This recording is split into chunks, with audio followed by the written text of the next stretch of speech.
are we coming with a movie trilogy that's never been completed? Listen, I ain't gonna lie. Like some movies, bro, they don't need to, they need to be stopped right in their tracks. Like Venom should have been stopped. I ain't gonna lie. I don't know why they still making movies.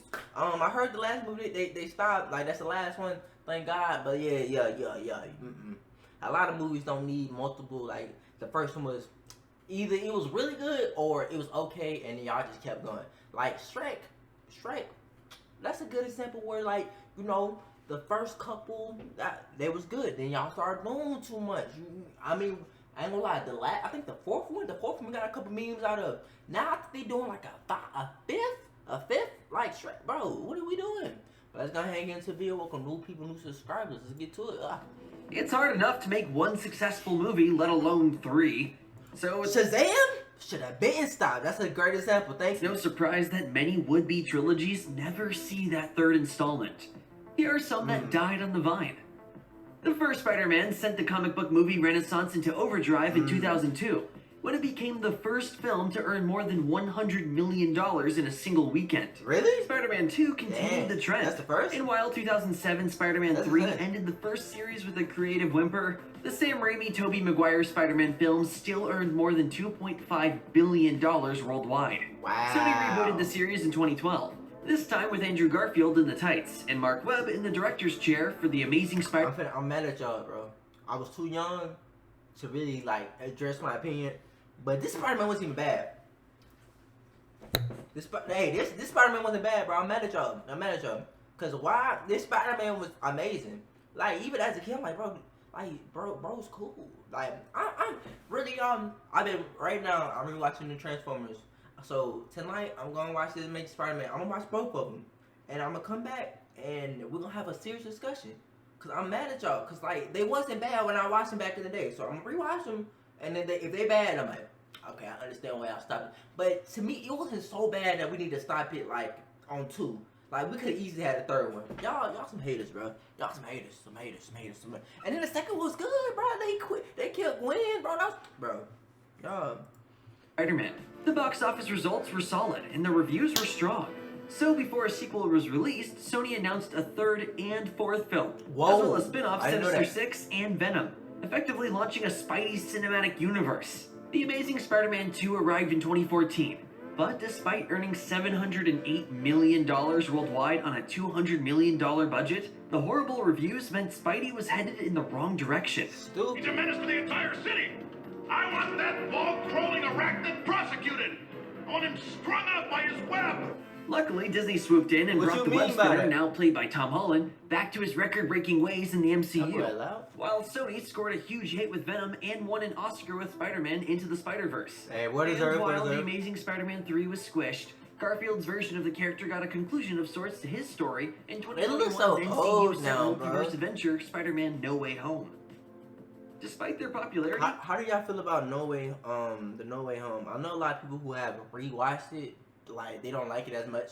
So what I think I'm gonna do, I'm just gonna save it the first. I think I watched it twice actually. I think I'm gonna save the first couple times that I watched in the theaters. I'm not gonna revisit it because I'm gonna be hurt if I go back and I'm like, so I like, it's still nostalgia. I know I'm gonna visit it at least one day, but like right now since it's like kind of fresh, I'll save out. The Teenage Mutant Ninja Turtles haven't had box office staying power. But I can get it back! Raphael, let it go. The first film trilogy started strong when 1990's Teenage Mutant Ninja Turtles earned $202 million worldwide on a $13.5 million budget. However, 1991's TMNT2, The Secret of the Ooze, dropped 62% to $78 million worldwide. Dang! While the third film took a shellacking at the box office in 1993, earning just $42 million on a $21 million budget. Dang. As a result, America's favorite talking, karate-chopping terrapins went on a 21-year hiatus from live-action big-screen adventures. But following the enormous success of the Transformers films, Paramount saw the possibility of big bucks in movies based on other characters from super popular 80s toylines and TV shows. Bro, Transformers is so hard, to give the reptiles another chance. Released in 2014, Teenage Mutant Ninja Turtles earned $485 million worldwide on a $125 million budget. Paramount was feeling confident, so they upped the budget for 2016's Teenage Mutant Ninja Turtles Out of the Shadows to $135 million. But this time, the film saw a 50% drop that made this over-budgeted follow-up a box office bomb. Wow. The Turtles. How much they earn? You like it or not? I didn't watch this one. I ain't gonna lie. Paramount wasn't going to make the same mistake New Line Cinema did with the first series, so they pulled the plug on the third film. In late 2016, producer Andrew Form told Collider, "I don't think there's Turtles 3, but I wouldn't say there's never going to be another Turtles movie." And he was right. Going back to the franchise's animated screen roots, I didn't finish this one, Ninja but this Turtles one's pretty Mutant good so Mayhem far. arrived in 2023 to solid box office and critical acclaim. Independence Day was one of the seminal summer movies of the 1990s. It blew up the box office in the summer of 1996, becoming the highest-grossing movie of the year. What is this movie When a about? movie makes that much money, especially on a modest What the heck? $75 There's million aliens in the budget, it usually means sequels. Lots of them. But a funny thing happened on the way to outer space. Summer after summer, big movies came and went, but an Independence Day sequel never materialized. Risk turning one dangerous falling object into many. But 2015 was the year of nostalgia. Bro, you know what I think they need to do, bro? Like, I remember when they did, like, 2012, A Day After Tomorrow, bro. I ain't gonna lie. I don't know how y'all feel about climate change, bro. But we need to do, like some serious look at climate change, bro. And I think we need to make movies, like, we gotta make it more serious, dog. Y'all let me know how y'all feel about climate change and if y'all believe it or not. I think it's bro. I think it's literally impossible not to believe climate change is a thing, bro. Like, literally. I think it's literally insane to not be like, what the fuck? Like, come on. Like, please tell me y'all at least. Like, and, okay, even if y'all don't believe, right? What is the harm in taking precautions to make sure, like, we keep our Earth safe? Y'all let me know. As its two biggest blockbusters were long-awaited sequels to franchises from the past, Star Wars The Force Awakens and Jurassic World. Based on the success of those films, Fox figured that Jurassic Independence Park. Day Resurgence would be the next sequel to rule the summer. Hello, boys! I'm back! No. Boy, were they wrong. Yeah, I don't think There I've watched were a those. I ain't few gonna lie. problems. One, Resurgence didn't feature original star Will Smith, who opted not to return and had his character killed off. Second, this film wasn't just bad, it was really weird.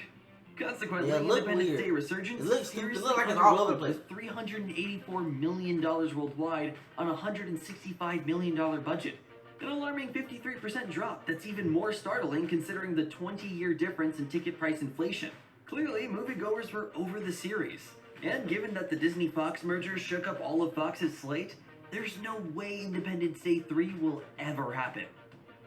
Before 1985's mega hit Back to the Future, director Robert Zemeckis took the romantic comedy action adventure hybrid nobody wanted and turned it into a major hit. The best time I've ever had. I'm already knowing. Never been anybody's best time before. Romancing the Stone had a modest That's tough. That's tough. No, wait, I ain't never been. That's tough. I ain't gonna lie, my brother. I can't even say I feel you, but that's tough. That's tough. $10 million budget. That's But made tough. $75 million domestically and $115 million Niggas, I ain't never worldwide. been nobody. The spring 1984 release wasn't just Fox's biggest hit of the year, Tough. it was their only hit. So naturally, they wanted to rush a sequel. The only problem? Stars Michael Douglas and Kathleen Turner didn't want to do it. But Fox exercised its sequel option and threatened to sue Turner for $25 million if she backed out. The trouble What? production didn't improve anyone's mood either. The Jewel of the Nile miraculously made it to theaters 19 months after Stone, but only Why they made forced it? $68 million worldwide. A proposed third film, The Crimson Eagle, wasn't a high priority for anyone at the time, though Douglas did drop out of 1997's U-571 a decade later to return for a sequel that never happened. In 2008, a new sequel, Chasing the Monsoon, was announced, with Douglas's wife Catherine Zeta-Jones replacing Turner. That project quickly became a remake instead, potentially starring Gerard Butler and Katherine Heigl. But in 2011, it was shelved for a TV series. With no news since, it's safe to say this romance is dead. Thank God. Saturday Night Live Okay. alone, Rob Schneider had a solid career in Hollywood as Adam Sandler's friend for nearly 10 years, when he graduated to above-the-title status with Deuce Bigelow, Male Gigolo.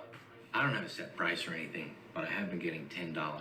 Its 22% tomato meter score didn't scream Citizen What is he Kane, doing? but it made more money than anyone Bro, expected. you know that's a woman's foot, bro. Oh, bro, Shawty foot look big as a mug. Shawty like she wear a size 11. And if she got a dent in her foot, how do you even do that? What the fuck? Earning $92 million worldwide on an $18 million budget. While Schneider continued to play scene-stealing backup roles for his A-list superstar friend, he got to be the center of attention in 2001's The Animal and 2002's The Hot Chick. It wasn't until 2005 that Schneider returned to his signature role for Deuce Bigalow, European Gigolo. But after 6 years, the audience had moved on. Damn. Besides its atrocious 9% tomato meter score, Deuce Bigalow 9%? earned a thin profit at best. Still, with moviegoers' nostalgia for characters they grew up loving, might we see Deuce Bigalow Saves Christmas, Goes to Camp, versus Kong? Not with Rob Schneider. In 2008, Schneider told Movies.ie, "I'd love to do a third Bigelow movie. The only reason why I did the second one is because everyone was asking for it, but it notably failed." Damn. But by 2013, Schneider had changed his tune, telling the Pittsburgh Post-Gazette, "You're not going to see another Deuce Bigalow out of me. A gigolo without Schneider is no Bigelow." There are actually two Adam Sandlers. One is the gifted actor of Punch Drunk Love and Uncut Gems. The other is, well, Adam Sandler. Alas, most of Sandler's $5.5 billion in worldwide grosses have come from his comedies, which is why there are so many. Take the Grown Up series. That boy Sandler's hit hanging bad. out with his friends franchise, co-starring Kevin James. Yeah, like, if you don't know about Adam Sandler, bro, you're, like, either you've been sleeping on a rock or you, like, young. Bro was in his bag back, bro. Happy Gilmore, bro, The Grown Ups. Bro, he even starred in some, like, animated films. Bro is a different, like, and then, no, he got, like, his own, like, production, like, bro's Chris crazy. Rock, David Spade, Bro's Rob tough. Schneider, and Salma Hayek as Sandler's wife. Grown Ups earned $272 million worldwide in 2010, As it should. and Grown Ups 2 made $247 million in 2013, As it should. making it Oh, Sandler's Click. highest-grossing franchise besides I Hotel forgot about Click. Transylvania. Even with that much talent ballooning the budgets up to $70 to $80 million, such profits usually spell sequels, yet we've gotten none. We're irrelevant. We're losers. We're old. And given that Sandler is busy making Netflix films and critically acclaimed movies, we think he may finally Hubie, be too Halloween grown or up something for like that? Grown Ups 3. Hollywood has had a love affair with pre-existing I properties ain't never for seen decades. this. But in Y'all, should I watch the Addams Family, bro? Is that how you say it? The Addams Family? Like I always see people like dress up as them, reference this, but I literally never seen it at all. 1991, a big screen adaptation of The Addams Family, based on the Charles Addams comic strip and the 1960s TV show, seemed altogether ooky. That's odd. What's odd, dude? No cousin The first movie was in black and white? Powered by the iconic main musical theme and pitch-perfect casting, Angelica What Houston the- as Morticia, Raul Julia What is this as even Gomez, about? Christopher Lloyd as Uncle Fester, and Christina Ricci as Wednesday, The Addams Family earned a staggering $191 Is that what Wednesday come from? I never seen Wednesday either. But like, I million always hear people talk about worldwide Wednesday on a too. $30 million budget. I would die for her. I heard I this. would kill for her. Me too, bro. Me too. Either way, what bliss. A sequel was inevitable. And while 1993's Addams Family Values has been candy-coated by the sweet nectar of nostalgia, there's no denying that it bombed hard. With $46 million worldwide on a $47 million budget, Dang. Addams Family Values killed the franchise, further cemented by Julia's tragic death less than a year later. Yet, in 1998, Warner Brothers attempted a strange spiritual follow-up in Addams Family Reunion, Who is that? which tried to capitalize on the previous film's goodwill with a murky attempt at continuity, albeit a different cast. The film was meant to launch a new Addams Family TV show, but was such a creative catastrophe that the studio released it straight to video and promptly buried it. It would be more than 20 years before The Addams Family would be rebooted as an animated film in 2019. Don't cut your eyes on my crew unless you're ready to dance. Given the success of that film and its 2021 sequel, and especially the massive success of Netflix's spin-off series Wednesday, we can confidently say a true Addams Family 3 is dead. Damn. Despite winning an Oscar for Oppenheimer, Robert Downey Jr. seemed unsatisfied with What's supporting Sherlock parts in Holmes? Prestige Pictures. Oh, bro, my dad used to watch these shits, bro. I ain't never seen them, like, but my dad used to watch these. I And remember is returning to the Marvel Cinematic I never watched Universe. but we're worried about him playing Them Victor bitches Von look Doom. boring as hell. I ain't gonna lie. Dr. That Doom host theory is so that boring. explains how Can't Downey's even lie. casting is just Marvel's I gotta watch backdoor it, though. attempt to bring back Iron Man. If Downey wants to return to a franchise, especially after the massive failure of would-be blockbuster Doolittle, might we suggest the other eccentric genius in his oeuvre, Sherlock Holmes? The 2009 original earned $498 million worldwide on a $90 million budget, despite facing stiff holiday season competition against the little movie called Avatar. The 2011 sequel, Sherlock Holmes: A Game of Shadows, fared even better, with $535 million worldwide on a $125 million budget. Sherlock Holmes 3 seemed elementary, yet nothing has happened in more than a decade. I think that's smart. The film's would-be director, Dexter Fletcher, was asked by Cinema There's nothing wrong with stopping while you ahead, bro. Blend in 2023 if any progress has been made. He said no, adding that the script was brilliant, but blaming COVID-19 and Downey's busy schedule for the delay. Oh, In they was June gonna do it? 2024, Downey's wife and producing partner Susan Downey told Screen Rant that Sherlock Holmes 3 was, quote, still very much alive in our hearts. Wow. Which is Hollywood producer speak for, it ain't happening anytime soon. Given Downey Jr.'s return to the MCU was announced 1 month later, we suspect this case is closed. Yeah. Conclusion. That makes sense. Inevitable. Shazam earned a respectable $363 million worldwide on a shockingly modest $85 million budget. But it got obliterated in its fourth weekend by a little pick called I don't Avengers remember Endgame, that. which remains the biggest opening weekend record holder of all time. I applaud your choices today. Gold shoes, gold belt, white cake, and shouldn't work, but hot damn it does! Still, I don't that even kind remember of this profit movie. is That's how hard I to know seize it's at. right, yeah. So a sequel seemed forthcoming faster than you can say Shazam. But then a pretty big rock got in the way. Make that The Rock. Dwayne Johnson believed Black Adam, the D-list character he wanted to play for more than a decade, should be the new centerpiece of the DC Extended Universe. That's crazy. Two, hot take. This movie wasn't even that bad. I watched it. To me, it wasn't that bad. Just saying. But hey, y'all might get on my ass in the comments and just be like, bro, this movie was so terrible. I can't believe that you said. The movie, I gotta rewatch it, but the movie wasn't that bad to me when I first watched it. As evidenced by statements like this one.